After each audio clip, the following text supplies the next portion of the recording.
Shalom, shalom, shalom. Selamat pagi masyarakat iman yang dikasihi Tuhan.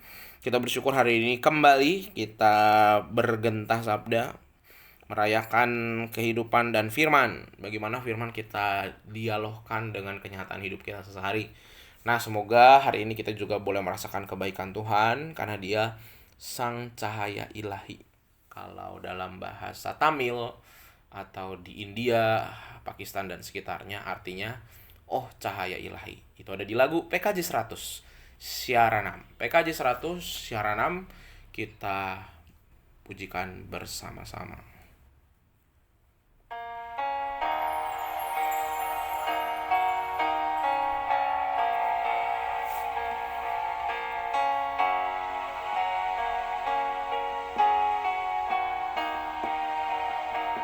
Syaranam,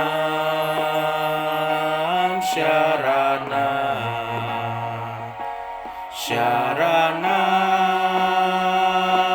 syaranam, syaranam, syaranam, syaranam, syaranam. Ya ilahi syaranam, ya sumber hidup syaranam, cahaya ilahi syaranam, ya sumber hidup syaranam, syaranam, syaranam, syaranam, syaranam, syaranam, syaranam, syaranam, syaranam,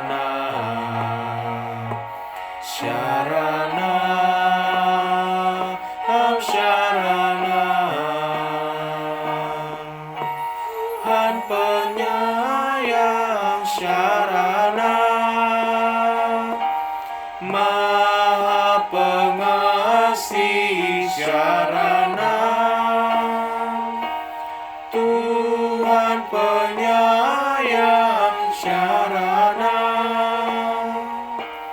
Maha pengasih syaranam, syaranam, syaranam, syaranam.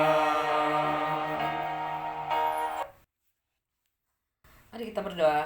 Selamat pagi Tuhan, kembali kami datang menghadap hadirat-Mu di pagi hari ini. Terima kasih kalau semalam kami boleh beristirahat, dan pagi ini Engkau telah bangunkan kami Tuhan. Dan sebelum memulai aktivitas kami Tuhan, kami merenungkan firman-Mu.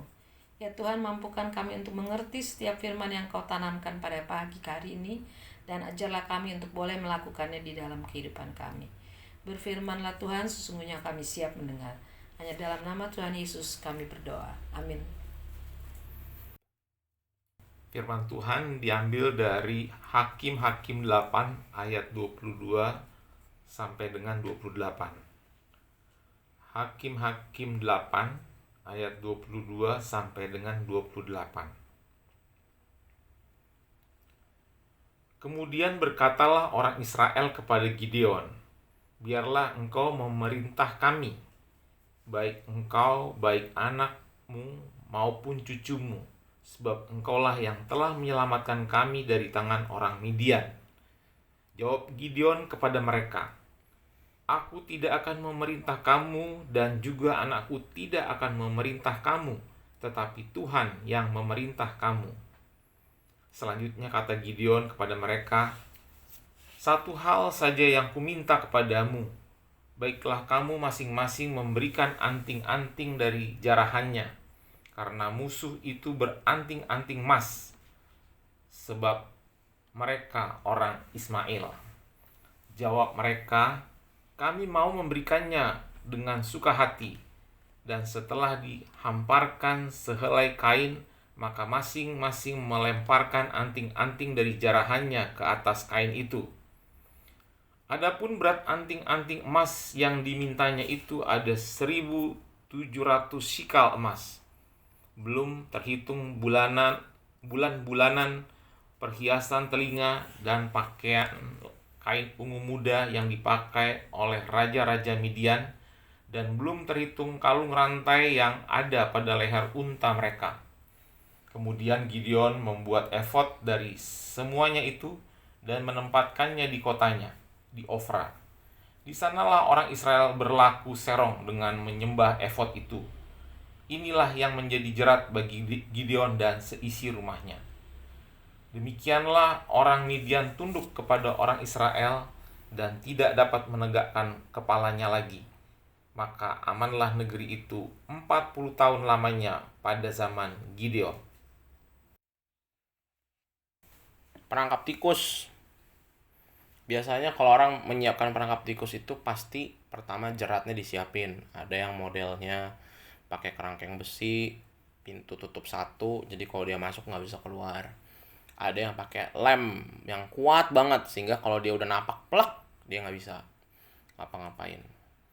Nah tapi yang paling penting adalah umpan. Umpan makanan bisa pakai ikan asin, bisa pakai sisa makanan, dan umpan ini bagian yang penting. Hampir semua perangkap binatang itu pasti disediakan makanan. Kenapa? Karena makanan membuat si binatang itu lengah, nyaman. Lagi makan krok krok krok enak, mau pulang nggak bisa pulang. Jadi si binatang dibuat lengah. Nah, dalam hidup juga kita biasanya jatuh dalam dosa kalau lengah. Kalau hidup baik-baik aja, kalau habis dapat berkat, kalau habis dapat pertolongan Tuhan, seringkali kita jadi lengah dan justru malah kita jatuh. Dan jatuhnya kadang-kadang di hal sepele, bertengkar di hal sepele, kita terluka di hal-hal sepele, dan banyak hal-hal sepele lainnya yang membuat kita ada di posisi jatuh dalam dosa, bukan karena hal sepele tadi, tapi biasanya karena kitanya lengah. Jadi kita jangan salahin keadaan, aku jatuh dalam dosa karena keluargaku tidak mendukung, aku jatuh dalam dosa karena ekonomiku sulit, aku jatuh dalam dosa karena aku digoda. Nggak ada. Kembali ke kita, karena kita lengah. Nah, dalam bacaan kita bisa melihat sebenarnya suku Israel tuh sayang betul sama Gideon.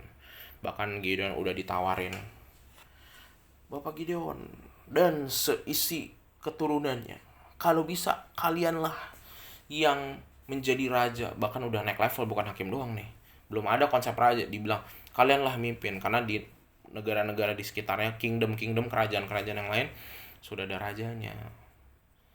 Tetapi justru malah Gideon tidak lengah, walaupun sebenarnya dia habis capek berperang, sudah melewati begitu masa panjang yang berat gitu. Banyak yang sayang sama dia, ngasih perhiasan, ngasih apa segala macam banyak. Tapi itu tidak membuat Gideon lengah. Dia justru makin rendah hati, tahu, betul dia ditawarin menjadi raja. Tapi dia paham bahwa yang berhak jadi raja bukan saya. Yang berhak jadi raja cuma Tuhan. Harta rampasan tadi mulai menggoda tuh. Dilempar semua yang punya. Bayangin semua masyarakat melemparkan kalung emas. Kurang sayang apa sama Gideon, udah kayak Tuhan dia. Tapi itu tidak membuat Gideon merasa keinginan untuk menguasai Israel dan jadi raja. Nah, hidup sebagai anak Tuhan harus kita belajar seperti Gideon. Ketika kita melewati pergumulan, baru dapat pertolongan Tuhan, mencapai sebuah target. Ketika kita di keluarga kita baru merasakan keharmonisan, atau kita baru merasakan ketika ekonomi dapat pertolongan Tuhan, pekerjaan dapat kemudahan, pelayanan dapat keberhasilan. Jangan lengah, karena itu paling sering dipakai oleh iblis untuk membuat kita jatuh dalam jerat dosa. Semoga di hari ini kita tetap waspada. Kalaupun ada hal baik, bukan berarti kita curiga, bukan, tapi tetap kuncinya satu, supaya nggak lengah, rendah hati. Kemuliaan itu punya Tuhan. Pertolongan Tuhan sampai hari ini karena dari Tuhan, bukan karena saya hebat. Dan semoga hari ini kita menjadikan Tuhan tetap sebagai pusat kemuliaan hidup kita, dan harusnya kita jadi lebih sering bersyukur sih. Tuhan mampukan kita hari ini. Amin. Mari kita berdoa. Bapa di sorga, terima kasih untuk firman yang Kau taburkan dalam hati kami. yang mengajar kami untuk tetap waspada, tetap rendah hati, dan tetap bersyukur di dalam hidup kami. Ajar kami Tuhan untuk boleh mendengar akan firman-Mu, terlebih melakukannya dalam hidup kami sesuai sunat kehendak-Mu, sehingga nama-Mu dimuliakan. Dan ajar kami Tuhan untuk tidak mencuri kemuliaan nama-Mu, tapi sungguh hanya memuliakan nama-Mu.